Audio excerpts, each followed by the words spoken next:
Today I'm going to talk to you guys about the carnivore diet. What a surprise!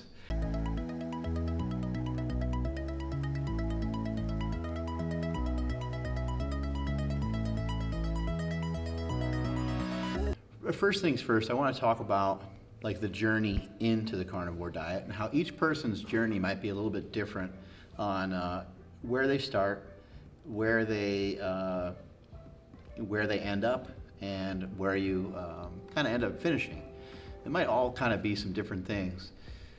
So we get a lot of questions. People are like, hey, what about artificial sweeteners? Hey, can I have dairy?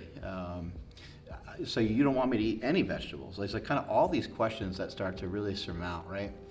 What I would like for people to practice is, I think over a period of time, and this isn't fancy, it's not sexy or super attractive, and maybe people don't want to take the time to do this, but taking your time to do something can have the biggest impact and the largest change on your life. Because if you try to change too many things at once, you'll probably end up nowhere. To try to elicit a change in yourself, to try to change yourself, is something that is, it's almost impossible. To try to have yourself go from being one way to completely another way. To have yourself go from being obese and being addicted to food to one day being skinny and wanting to go on a run every morning. It's not that it has never happened before, but it's not going to happen overnight. It's going to take a long time. So if you're trying to, it's going to be the small changes that you make each and every day. It's going to be the small tweaks that you make each and every day. So what I'm going to suggest to a lot of you, I know that I'm promoting the carnivore diet. I know that many of you joined me on World Carnivore Month, which was January. And I know a lot of you are still along for the ride right here doing Carnivore 100, and we're on the 41st day of Carnivore 100. I appreciate everyone that's jumped in on it. I appreciate everyone that has kind of hopped into it a little bit later, and I appreciate everyone that's thinking about it. But what I want to say to those of you that haven't tried it yet, haven't given it a shot yet, is that I think the best way to go about doing this is to start by eliminating things slowly. And this might take a while for you to do. But let's try to do maybe, I don't know, how about a week with, let's say, no sugar? How about 1 week with no sugar? 1 week with no sugar. If you have to replace those sugars with artificial sweeteners, then go for it. Maybe as you progress later on down the road, maybe you even ditch some of those, because sometimes those things can trigger bad habits still. I don't have anything against artificial sweeteners. Some people claim they're cancerous, but the claims that they're cancerous, you can find as much information showing that sucralose may be potentially harmful or cancerous as you can finding information that it's not. So it's still open on what the deal is with that. What I'm suggesting to you is that maybe rather than just going carnivore out of nowhere, maybe that's too much for you to handle. Maybe instead you should go from keto to carnivore. That's what I've done. That's what a lot of other people done. And you're hearing it more and more and more. People are going from one particular style of diet where they already learned some discipline. If you really want to make changes in your life, you're going to have to learn discipline, and then later on, you'll earn your freedom. You'll earn your freedom towards your fitness. You'll earn your freedom away from being fat. You'll earn your freedom away from being addicted to food. But it's not going to happen overnight. It's going to be very difficult. Step one, let's work on getting rid of sugar. And if you can complete a week of that, that would be great. I would even suggest at the end of that week, I would even suggest a cheat meal at the end of that week. I know some people are like, no cheat meals, we can't do that. But I'm going to suggest to you that you hit up a cheat meal. My boy, Josh Settlage from Daily Discipline, he has called it a treat meal, which I thought was really a great way of bringing up the fact that, hey, you're not really cheating on anything because this is planned. This is a treat because you've been doing a good job. However, rewarding yourself with something that's going to make you go backwards for 3 to 5 days is not what we want. So it's a treat, and it should be treated as such. So we want to have something that gives us good pop. We want to have something that has good snap to it. A pepperoni pizza, a giant bowl of ice cream, maybe even 2 things of like Ben and Jerry's or something. Like, I would just encourage like, hey, you know what, go for it. But let's set some rules and boundaries for it. Let's exercise for that particular day. Let's make sure we exercise the next day. And let's make sure that we have an eating window for this particular meal. Make sure it's like all right, well, I know I really want to attack some pizza and I want to attack some ice cream. Have your pizza, have your ice cream, and that's the end of it. Really start to try to indulge in bringing more willpower into your life and saying, look, man, that's enough of a treat. Have 3 or 4 slices of pizza and have some ice cream, right? For the rest of the day, for that whole rest of the day, during the morning time and afternoon and even maybe evening, still eat your protein, because eating your protein is going to keep you satiated. Eating your protein is going to help you to only be able to eat so much when it comes to that treat meal. As I'm mentioning, I went from keto to carnivore, so I'm mentioning, ditching sugar. See if you do that for 1 week. The next step would be to celebrate with a cheat meal. If you don't feel you need a cheat meal, then don't mess with it. See how long you can go and continue to go. One thing I've learned about restriction, though, is that it advances you back the other way, ricochet, slingshot even, right? You'll slingshot backwards the other way. So too much restriction is going to cause a crazy response in you wanting to really eat. And that's why I also will urge you to not fast. Do not bother with fasting when you're new to a diet. Don't come on here, don't come on my YouTube channel and say, man, I feel dizzy. I don't know what's going on. Well, it's because you're trying to do an 18-hour fast every day and you all of a sudden out of nowhere started eating a carnivore diet.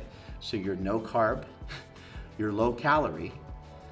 The only thing your body's running on is some fat and some protein, but you're also over-exercised and deficient in the amount of nutrients that you need every day, both macro and micronutrients. And so that's why you're not feeling so great. So I would urge strongly against fasting in the beginning stages of this. Again, I'm going to back it up again. First thing we need you to do is to ditch sugar. Once you did that, you're going to have a cheat meal. The second thing that we're going to make sure that we don't mess with, we're going to make sure that we don't mess with fasting just yet. What we're also going to implement is we're going to try to get rid of starches, try to get rid of bread, try to get rid of bread, and try to get rid of flour, try to get rid of snacks, try to get rid of bread, flour, snacks. Like, holy crap. So we got rid of sugar and we're still keeping that out. Now we're getting rid of bread and snacks and flour. Whew, that's going to be a tough one. But we're going to try to do that for a week. And guess what? At the end of the week, as the mind starts playing tricks on you and you're like, yep, I want pizza. Like, yep, I want a Twix bar. Yep, I want a peanut butter cup. Yep, I want some Ben & Jerry's. As your body's playing tricks on you like that, set that up for another treat meal. Again, you're going to have one of them and then you're going to move away from it. You set it up to where from 7 to 9 p.m., you're going to kind of eat what you want. And I know some people are thinking, man, if you allow me to eat what I want, trust me, when you start making progress, you're gonna start to develop ingrained discipline in your head that every time you mess up, you're gonna mess up less. Watch it happen. Believe me, trust in me, it will happen. And I know that you feel like you can't do that now because you feel like you don't have enough control, but I'm telling you, that's what's gonna happen. That's what happened for me when my friend Jesse Burdick said, hey man, take a week off of the diet, you've been doing great. I was like, what? Are you kidding me? There's no way I could do that. And he was 100% right. I tried to take off a week from the diet and it was very, very difficult. I did go out and enjoy a bunch of different foods. I had bagels, I had pizza, I had pasta. I ate kind of normal. I had some grilled cheese sandwiches. Like, I did a bunch of stuff like that. But at the end of the week, I was such a wimp towards going in that other direction, and I didn't want to cause too much harm to myself. I only gained like 3 or 4 pounds. It was no big deal, and it actually helped me go off in the direction that I wanted, again, faster. So now we're working our way into a ketogenic diet because we got rid of sugar, we got rid of flour. You still have options for fruits and vegetables. Well, now we're in week number 3. Let's see if we can ditch some fruit. Now we're going to progress into week, and if you make it through that week, go ahead and have another treat meal. As we make it into week number 4, we're going to even try to remove vegetables, and the reason why you want to remove vegetables is that for some people with autoimmune disorders, which is many, many people, only about 10% of the United States population has full metabolic health, full faculties of what their body is made and set to do. Their metabolism doesn't work properly for 90% of our population. That's absolutely crazy. I'm not saying it's because of vegetables. It's definitely not because of vegetables, but it's because of a lot of other things in our diet. But there are things, there's plant lectins and things like that that do wreak havoc on some people's bodies because most people are metabolically ill already. Does that make sense? They're not metabolically ill from vegetables. They're already metabolically ill from overeating continuously, constantly, messing with their glucose and insulin levels over and over again. So even the very act of just taking out vegetables for some people can help make them healthier. I know it sounds crazy and sounds counterintuitive, but we're just seeing it happen more and more and more and more. If you're already a healthy human being and you're eating vegetables and you don't feel like you have any issues, you don't feel tired, you don't feel fatigued throughout the day, you don't have a skin disorder, you don't feel like you have an autoimmune disorder, you feel like you digest everything well, you don't feel bloated, then there's probably not a lot of good reasons for you to remove vegetables. I'd be the first one to tell you that. But vegetables do have anti-nutrients in them, and for some people, they can evoke problems, especially in the people that aren't healthy, which I just told you, that's about 90% of our population, and I think that's inaccurate. I think it's higher than that. So that would be kind of the last step, would be to eliminate vegetables. But you see, as we go down the road, that we started out with something very simple. Let's see if we can get rid of sugar for a week. Next thing, let's see if we can get rid of flour for a week. The next thing that we're doing, and you're just gonna take these small steps. Let's see if we can get rid of fruit. Let's see if we can get rid of vegetables. And then you still might leave in some dairy. You might have some heavy cream. You might have some cheese. You might have some stuff like that. But it's pretty much butter, meat, bone broth. And if you want to have like liver and heart and want to eat weird stuff, like Paul Saladino does, you want to eat some balls and eat some eyeballs and eat some kidneys and stuff like that, and you want to be a savage about it, then maybe you start to get into some of those other things. Anyway, I think that's the way to go. That's my personal belief, and I think that it's something that can work really well for you. So if you've tried the carnivore diet and you're like, man, you know what, Mark keeps talking about this carnivore diet, man, I'm not having any luck with it. It ain't working for me. Try doing what I just said. Start out slow. Build some momentum. Build some disciplines that can later on help you, because you're not going to be able to make any changes. You're not going to be able to make, I shouldn't say any changes. You're not going to be able to make substantial, long-lasting changes if you don't have the architecture and you don't have the setup to handle everything that's going to come down the road. You have to be prepared for every step that you take in life. And when you're not prepared for that step, what happens? You have a misstep, you trip, you fall, you trip on your own shoelace, or you trip on something that was in the way. It's because you're not prepared for the next step that you're about to take. And if you're not prepared for the steps that are coming in the future, somewhere along the lines, you will get tripped up because you don't have the structure. You're built on a house of cards, and you're not strong enough to handle what's about to happen next. So even if you've been successful, and even if you lost 40 pounds, you're going to gain back 60 pounds. And I'm not saying this to discourage anybody, but I'm saying that this is going to be a long process. And I have a lot of compassion for those of you that have been heavy. I have not been in your shoes exactly, but I have been 330 pounds, and I know what it's like to wake up in the middle of the night and go through my pantry like I'm a damn bear. I remember those days. I remember waking up the next day and seeing like Snickers wrappers and peanut butter cup wrappers and empty Ben & Jerry's, and I was like, why do I keep doing that? Why do I keep hurting myself that way? I just made an agreement with myself 2 days earlier. Like, can't I be stronger than that? Like, what's wrong with me? A key factor to realizing what's wrong with you is to understand that it's not really 100% your fault. You did dig yourself into this ditch. You do need to be the one that gets yourself out of it, but you're also gonna need some help. You're gonna need some motivation, and you're gonna need to find a way to get some momentum. Remember what I talk about with momentum all the time? Find things that are going to be repeatable. Find things that are simple enough for you to do day in and day out. That way you have these things that you could hold on to, and you can say, you know what? I do not care about any outside influences. I am no longer the person I was yesterday. I'm no longer the fat guy. I'm no longer the fattest girl in school. I'm no longer, maybe my body, maybe I'm still fat and maybe I'm not happy with it, but I'm no longer what they're calling me because I already changed my mind.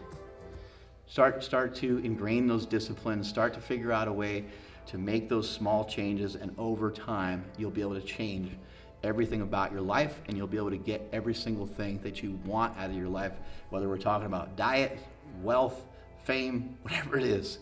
You can start to steer yourself in that direction. Strength is never a weakness. Weakness is never a strength. Thank you so much for following along. In the comments below, I want to know what your struggles are. I want you guys to share with me, like, what's the hardest part of the day? What's the hardest part of the day for you? Is it lunch? Is it dinner? Is it breakfast? Like, what, you wake up smelling pancakes or something, and you lose your mind. What is it? Or you drive by a restaurant and you just find your car just autonomously drives right through that McDonald's drive-through. What is it? What's the biggest struggle? What's the biggest hurdle for you in terms of like the time of the day? And then also, what is the food that is what is the food that is ruling you? And why is it ruling you? What is that food that's ruling you? Is it chips? Is it fries? For some people, like, man, I can't live without something crunchy. I need something crunchy, dude. Like, Smelly, help me out. People's coach, help me out, man. I need something crunchy. How do we survive on this carnivore diet?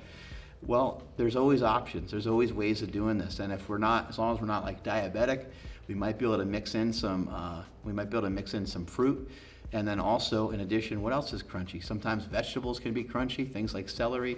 We could start to mix some other things in that allow you to at least get a little bit of what you want, a little bit of what you need. Even something like bacon. You cook up bacon, it gets super crispy, crunchy.